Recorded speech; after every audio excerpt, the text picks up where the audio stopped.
Ini isunya lagi seksi sekali untuk dibahas. Bapak Ibu yang saya hormati, hari ini kita akan sedikit menguliti Undang-Undang Nomor 3 2022 tentang Ibu Kota Negara, yang nanti kita ketahui bahwa Jakarta sudah tidak lagi menjadi Ibu Kota Negara. Tentu banyak konsekuensi yang akan kita hadapi. Mau bawa kemana ini Jakarta? Apakah tetap menjadi kota bisnis internasional, kota kebudayaan, kota kebinekaan, atau kota yang mungkin jadi ibu kota lagi?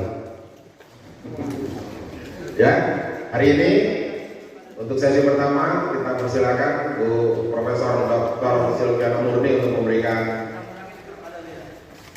penjelasan sejelas-jelasnya tentang Undang-Undang Nomor 22 tentang Ibu Kota Negara, yang kita juga sudah tahu letak tepatnya yaitu di Penajam Pasar, Kalimantan Timur, ya, jauh sekali. Kalau dulu ada isu tentang tempat jin buang anak, ya mungkin ada benarnya juga. Terima kasih. Waktu dan tempat saya persilakan untuk Bu Silviana Murni.